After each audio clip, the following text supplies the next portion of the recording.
آپ نے نماز فجر کے بعد سورۃ فاتحہ کا عمل کرنا ہے، 47 مرتبہ آپ نے پڑھنی ہے۔ اگر بیمار ہے تو بیماری کے لیے، اگر کوئی بے روزگار ہے تو بے روزگار کے لیے، اگر کوئی مشکل ہے تو اس کے لیے۔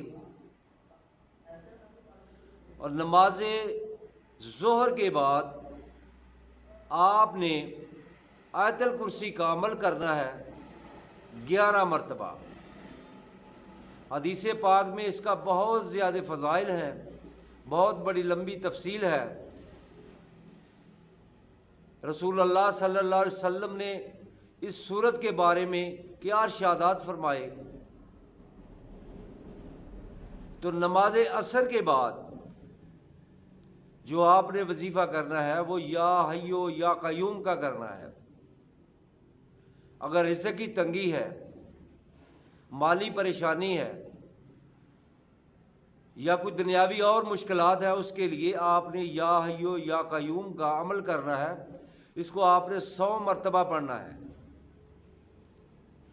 اس کے بعد اگر کسی کو ڈپریشن ہے، گھبراہٹ ہے،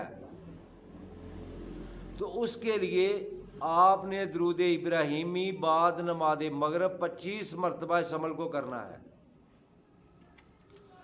السلام علیکم ورحمۃ اللہ وبرکاتہ۔ میں ہوں میاں علی۔ سب سے پہلے درود و سلام صلی اللہ علی حبیب ہی محمد وعلی آلہ و صحبہ وبارک وسلم۔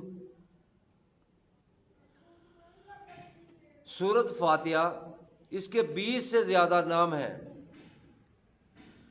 اس کو ام الشفا بھی کہتے ہیں، سورۃ شافیہ بھی کہتے ہیں، ام القرآن بھی کہتے ہیں، سورۃ فاتحہ بھی کہتے ہیں، الحم شریف بھی کہتے ہیں۔ حضرت عبداللہ ابن عباس سے بھی روایات ہے اس کی، اور ابو سعید خدری رضی اللہ تعالیٰ عنہ کا واقعہ میں آپ کو بیان کرتا ہوں کہ آپ تبلیغ کے لیے ایک جماعت لے کر کہیں گئے ہوئے تھے کہ انہوں کو راستے میں شام ہو گئی، تو انہوں نے ایک قبیلہ دیکھا، ان سے کہا کہ ہم مسافر ہیں، ہم رات گزارنا چاہتے ہیں۔ تو انہوں نے کہا ہم آپ کی کوئی ہیلپ یا مدد نہیں کر سکتے۔ تو اس قبیلے کے سردار کو کسی زہریلی چیز نے ڈسا ہوا تھا۔ تو انہوں نے بہت سارے حکیموں اور طبیبوں سے علاج کروایا، مگر اس کو کوئی افاقہ نہیں ہوا۔ تو انہوں نے مشورہ کیا کہ مسلمانوں کی جماعت وہاں ایک موجود ہے، ان سے جا کے کہتے ہیں کہ اگر ہمارے سردار کا علاج کر دیں، اگر ان کے پاس کوئی علاج ہے۔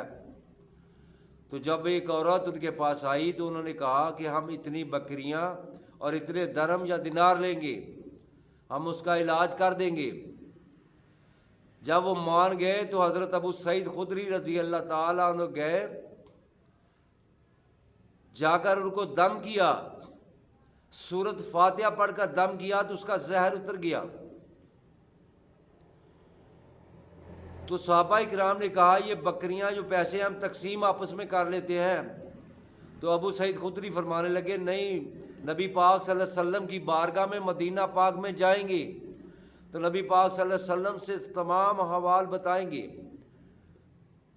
جب نبی پاک صلی اللہ علیہ وسلم کو ساری صورتحال سے آگاہ کیا تو میرے نبی پاک صلی اللہ علیہ وسلم نے تبسم فرمایا، مسکرائے۔ میرے آقا نے فرمایا آپ کو پتا تھا یہ اس میں شفا ہے؟ تو انہوں نے کہا یا رسول اللہ، ہم نے آپ سے پہلے اس آیت مبارک کو سن رکھا تھا کہ قرآن مومنوں کے لیے شفا ہے اور باعث رحمت ہے۔ تو میرے آقا نے فرمایا اس میں سے میرا حصہ بھی ہے۔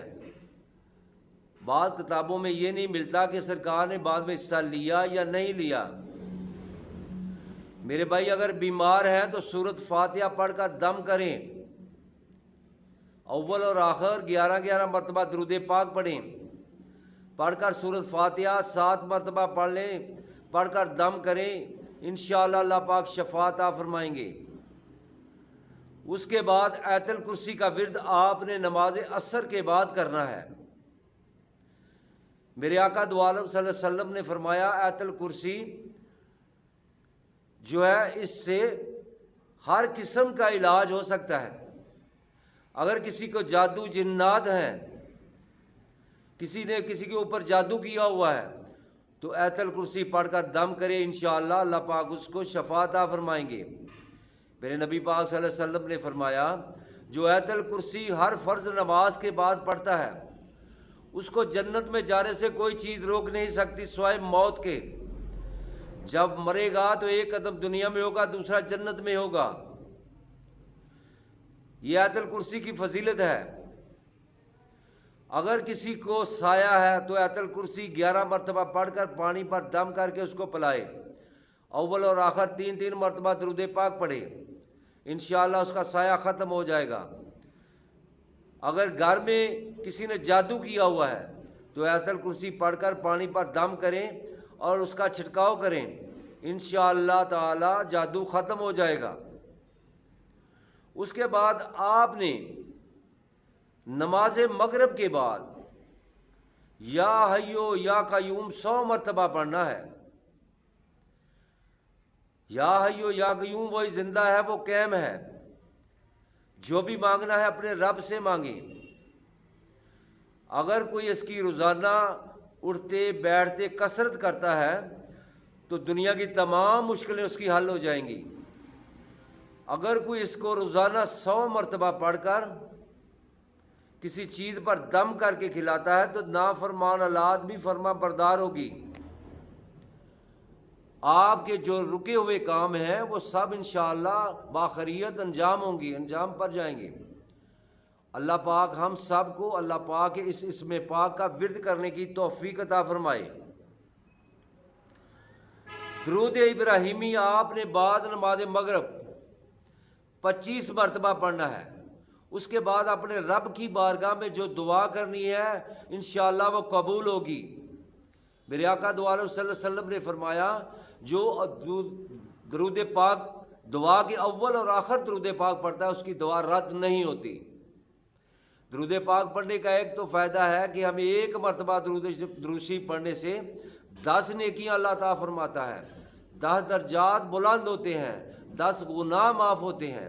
اگر کسی کو ڈپریشن ہے، گھبراہٹ کا شکار ہے، پریشان حال ہے، مصیبت میں ہے، دنیا کی کوئی بھی مصیبت ہے، تو آپ درود پاک کثرت کے ساتھ پڑھا کریں نبی پاک صلی اللہ علیہ وسلم پر، آپ کی تمام مشکلات حل ہوں گی۔ اگر آپ مسافر ہو، رستہ معلوم نہیں ہو رہا تو درود پاک پڑھیں، انشاءاللہ آپ کو رستہ بھی معلوم ہوگا۔ درود پاک کی بہت بڑی فضیلت ہے۔ درود پاک وہ نیکیاں جو رد نہیں ہوتی۔ میرے نبی پاک صلی اللہ علیہ وسلم نے فرمایا قیامت کا میدان ہوگا، ایک آدمی کو جہنم کی طرف لے کے جا رہے ہوں گے، تو میرے نبی پاک صلی اللہ علیہ وسلم ان کو روکیں گے، کہیں گے کہ اس کو جہنم میں کیوں لے کے جا رہے ہو؟ وہ کہیں گے کہ اللہ رب العزت کا فیصلہ ہے کہ اس کی نیکیاں کم ہیں اور اس کو جہنم واجب ہے۔ تو میرے آقا نبی پاک صلی اللہ علیہ وسلم اس کو دوبارہ میزان پر لے کے آئیں گے، اس کے نیکیوں والے پلڑے میں ایک پرچی اپنی جیب سے نکال کر اس میں ڈال دیں گے تو نیکیاں زیادہ ہو جائیں گی، وہ جنت میں جائے گا۔ تو صحابہ نے عرض کی یا رسول اللہ وہ پرچی کیا تھی؟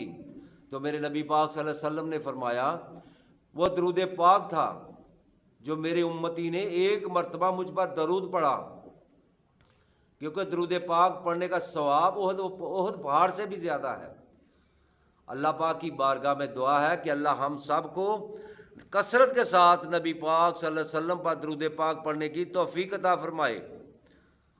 میرے بھائی اگر آپ کو میری ویڈیو اچھی لگی تو اس کو لائک اور شیئر کرنا، اگر آپ میرے چینل پر نئے ہو تو میرے چینل کو سبسکرائب کرنا، ساتھ لگی بیل آئیکن کو پریس کرنا تاکہ ہر نئی آنے والی ویڈیو کا نوٹیفیکیشن بر وقت آپ کو مل سکے۔